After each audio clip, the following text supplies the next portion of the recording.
students, welcome back to my channel, and today we'll understand that what are debentures.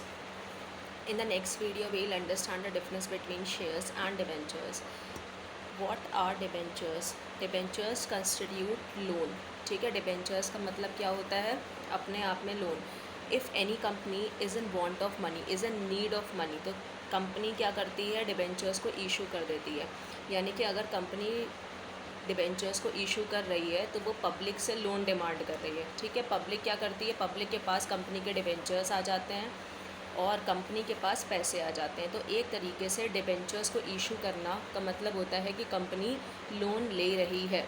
ठीक है, as shareholders are owners of the company. ठीक है, जो भी share holders होते हैं जो कंपनी के शेयर्स को परचेज़ करते हैं, they are considered as owners of the company. But debenture holders are considered as creditors of the company. Creditors क्यों स्टूडेंट्स? क्योंकि ये आपको लोन देते हैं. ठीक है, कंपनी जब भी लोन लेती है तो वो पब्लिक से लोन ले रही है, तो एक तरीके से क्रेडिटर्स डिनोट किए जाते हैं. ठीक है, डिबेंचर होल्डर्स क्रेडिटर्स क्यों डिनोट किए जाते हैं? अगर हमने रिलायंस कंपनी के डिबेंचर्स लिए हुए हैं, ठीक है, अगर हमने रिलायंस कंपनी के डिबेंचर्स लिए हैं, इसका मतलब ये है कि हम रिलायंस कंपनी के क्रेडिटर हैं. ठीक है, रिलायंस कंपनी को हमको पैसे देने हैं.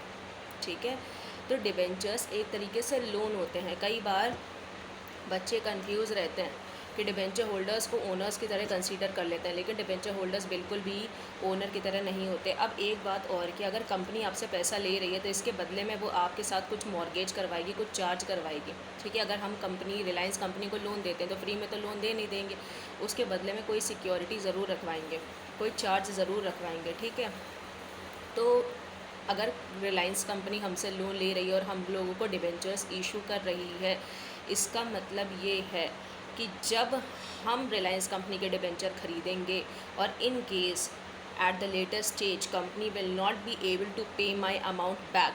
ठीक है, अगर कंपनी मेरा पैसा वापस नहीं दे पाती है उस सर्टेन टाइम में, जिस टाइम पे कंपनी ने वादा किया था कि हम इतने टाइम में आपको पेमेंट कर देंगे, तो हम क्या कर सकते हैं?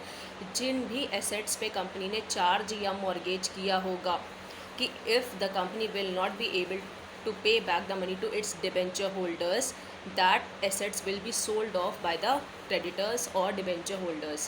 ठीक है, कि अगर कंपनी डिबेंचर होल्डर्स का जो पेमेंट है वो वापस नहीं कर पाती है तो डिबेंचर होल्डर्स के पास ये राइट आ जाता है कि वो कंपनी के प्रॉपर्टीज़ को सेल करके अपना मनी को रिकवर कर सकें. ठीक है, दूसरी बात ये है स्टूडेंट्स कि डिबेंचर होल्डर्स होते हैं और कंपनी होती है, इन दोनों के बीच में एक ऐसा पर्सन होता है जो ये इंश्योर करता है कि डिबेंचर होल्डर्स के साथ कोई भी अनफेयर ट्रीटमेंट ना हो. तो ये कौन इंश्योर करता है? ये इंश्योर करता है डिबेंचर ट्रस्टी. तो डिबेंचर ट्रस्टी का बहुत ज़्यादा इंपॉर्टेंट रोल होता है इन दोनों के बीच में.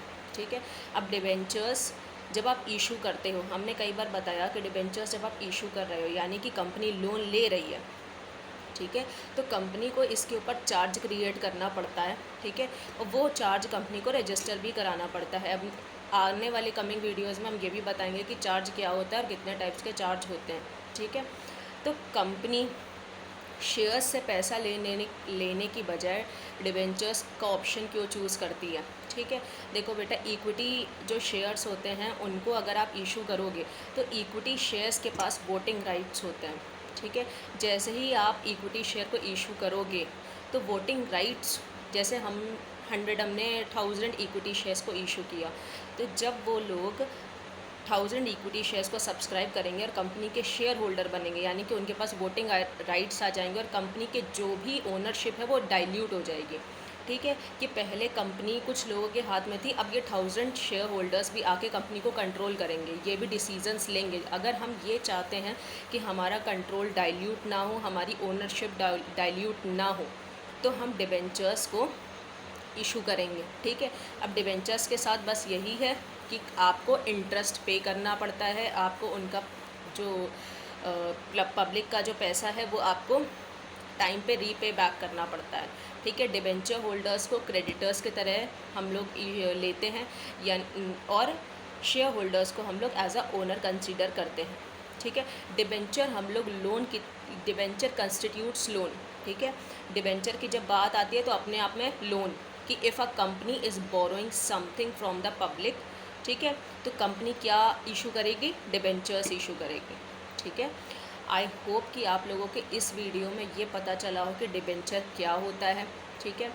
इन case you need a detailed video that what are debentures, then comment pin in the comment section, so I'll make a detailed video on what are the kinds of debentures. In the next video we'll cover up that what is the difference between shares and debentures. Okay students, thank you and thank you for attending this session.